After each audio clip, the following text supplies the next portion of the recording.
में आज जिन 5 राज्यों में चुनाव हो रहे हैं, मुझे खुशी है इस बात को कहते हुए कि कांग्रेस ने इन 5 राज्यों में एक बहुत ही मजबूत के साथ अपने बहुत ही बेहतरीन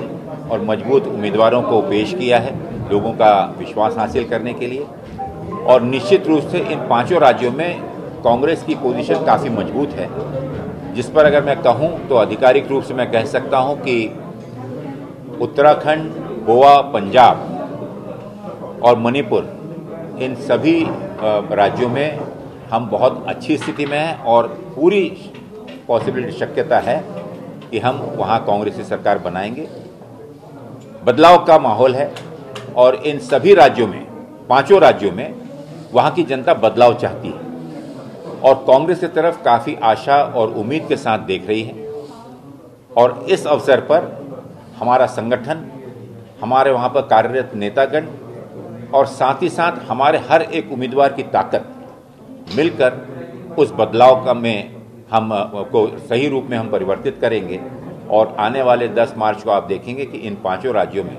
और विशेष रूप से 4 राज्यों में तो मैं विश्वास से कह सकता हूं कि कांग्रेस भारी बहुमत के साथ विजयी होने जा रही है। नया प्रयोग कर माननीय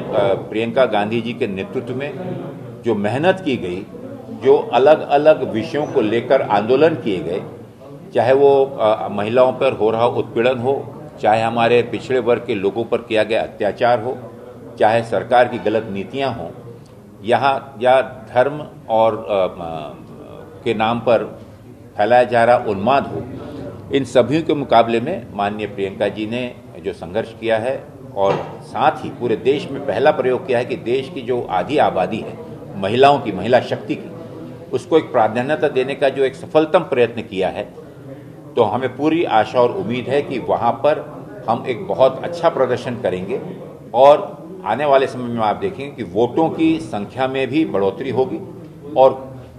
पिछले जो रिकॉर्ड रहा उससे बेहतर उम्मीदवार हमारे चुनकर आएंगे। गोवा में आपका प्रदर्शन कैसे रहेगा? केंद्र अपनी सत्ता का दुरुपयोग करते हुए कई राज्यों की सत्ता अस्थिर करने का प्रयास करती है, इसके बारे में देखिए, आज पूरे लोकतंत्र के लिए और जो चुनाव प्रणाली है उसके सामने एक सबसे बड़ी चुनौती है। जिस प्रकार से पिछले दिनों इन 7 सालों में पूरे देश में अपने बहुमत के आधार पर भारतीय जनता पार्टी माननीय नरेंद्र मोदी जी के नेतृत्व में जिस प्रकार के प्रयोग बल, धन और सत्ता के विभिन्न सरकारी एजेंसियों को, जो हमारी संवैधानिक संस्था हैं, उनका दुरुपयोग करते हुए चुनकर आई हुई जो लोकप्रिय सरकारें हैं उसका पतन या उससे कमजोर करने का, उसे विस्थापित करने का जो प्रयत्न पूरे देश में चालू है। और अगर पिछले दिनों पलटकर आप देखें तो महाराष्ट्र में जिस प्रकार की कोशिश हो रही है या जिस प्रकार का प्रयत्न कर्नाटक में हुआ, मध्य प्रदेश में हुआ, गोवा में हुआ, उत्तराखंड, अरुणाचल प्रदेश में हुआ, मणिपुर में हुआ, इन सब राज्यों में अगर आप देखें तो चुनकर आई हुई सरकार को अपदस्थ करने का कई जगह में सफल भी हुए, कई जगह में असफल प्रयत्न रहा। अगर हम राजस्थान देखें तो एक भारी कोशिश की गई, लेकिन वहां के एमएलएज और वहां के तटस्थ और मजबूत विधायकों ने इस प्रयत्न को, इस कोशिश को नाकामयाब किया। अगर इसी प्रकार का प्रयत्न चलता रहा तो लोगों का, देश की जनता का संविधान से और चुनाव आयोग या इस प्रकार की संवैधानिक संस्थाओं से भी विश्वास हट जाएगा। एक एनार्की आएगी और देश में हर व्यक्ति जिसके पास में बल होगा वो कानून को मानने से इनकार करेगा और अपने मन मर्जी से भी देश चलेगा। अविनाश जी के वहाँ की सरकार गिराने की बात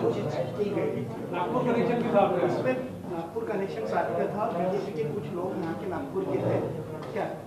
ये बहुत ही दुर्भाग्य, जैसे मैंने कहा पहले जो मैंने वक्तव्य किया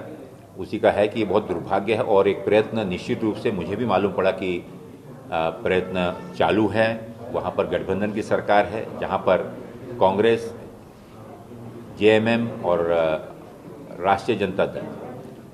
तो ये सब मिलकर वहाँ की जो सरकार चल रही है, लोक सेवा के लिए, लोक कल्याण के लिए जो योजनाएं बनाई जा रही हैं उसको एक अस्थिर करने का प्रयत्न शुरू है। और इससे पहले भी 1-2 प्रयत्न जो कि मीडिया के सामने, जनता के सामने और एजेंसीज ने भी इसके ऊपर में इंक्वायरी कर रहे हैं, लेकिन इस प्रकार के प्रयत्न सिर्फ झारखंड में ही नहीं लेकिन महाराष्ट्र में भी चल रहे हैं। तो ये बहुत ही दुर्भाग्यपूर्ण है और जैसे मैंने कहा कि इस प्रकार का प्रयत्नों का कोशिश पहले तो विधायक अपने विचारों से अपनी तटस्थता के साथ, और आने वाले समय में देश की जनता इस चीज़ को देख रही है, समझ रही है कि किस प्रकार से मनमानी तरीके से सरकारी यंत्रणाओं का दुरुपयोग कर और सरकारों को कमजोर किया जा रहा है। आने वाले समय में निश्चित रूप से देश की जनता इसका जवाब देगी। अविनाश जी, एक प्रश्न महाराष्ट्राविषयी विचारतो की आघाडीचा जो प्रयोग राज्यामध्ये झालेला आहे त्यात काँग्रेसला कुठेही महत्व नाही आहे, काँग्रेसच्या मंत्र्यांच्या शब्दाला महत्व नाही आहे, दुसऱ्या बाजूनी प्रदेशाध्यक्षांना काँग्रेसमधूनच विरोध होत आहे। माझा प्रश्न आहे की तुम्ही ज्यावेळी दिल्लीत असता त्यावेळी काँग्रेस नेतृत्वासमोर कधी या विषयावर चर्चा होते का? महाराष्ट्रात कुठेतरी संघटना जी आहे ती कमकुवत होत आहे। एक गोष्ट मी सांगतो की जिथे कुठे युतीची सरकार असते तिथे एक कॉमन मिनिमम प्रोग्राम असतो आणि कोणाचं ऐकणं किंवा न ऐकणं त्याचा प्रश्नच येत नाही, कारण की जेव्हा तुम्ही सरकारमध्ये असता तेव्हा स्वाभाविक आहे की सरकार किंवा सरकारची जितकी काही योजना असतात ते प्रत्येक योजना एक निर्धारित कार्यक्रमावर अवलंबून असते। आणि मला सांगायला हे नाही की महाराष्ट्रात युती सरकारचं जे कॉमन मिनिमम प्रोग्राम आहे that is working very effectively, चांगल्या पद्धतीने काम होतो आहे। आणि स्वाभाविक आहे की हे तिन्ही पक्ष विचारधारामध्ये थोडा फरक आहे, एकत्र येत आहेत महाराष्ट्राच्या विकासासाठी, लोककल्याणासाठी। तर प्रत्येक गोष्ट होणार नाही, पण by setting a common minimum programme हे गठबंधनची युतीची सरकार चांगलं काम करते आणि पुढे करत आहे। नाही, हायकमांड म्हणजे हायकमांड चालवणारे लोक तर इकडचे आहेत ना। इकडे आमचं विधायक दल आहे, इकडे आमची CLP आहे, इकडे आमची संघटना आहे, PCC आहे, ते लोक मंत्रणा करतात, आपसात समन्वय ठेवतात आणि केंद्रात याचा हस्तक्षेप राहत नाही। पांडेजी, तुम्ही म्हणाले मीडिया आणि जनता हेच मिळून बदलाव आणू शकतात, पण आता मीडिया आपण जेव्हा पण बघतो आहे त्याच्यात काँग्रेसची विचारधारा तर कुठेच दिसत नाही। हे तर दुर्भाग्य आहे मीडिया ह्या प्रश्नाचा जबाब तो आपण लोक मला देऊ शकाल ते जास्त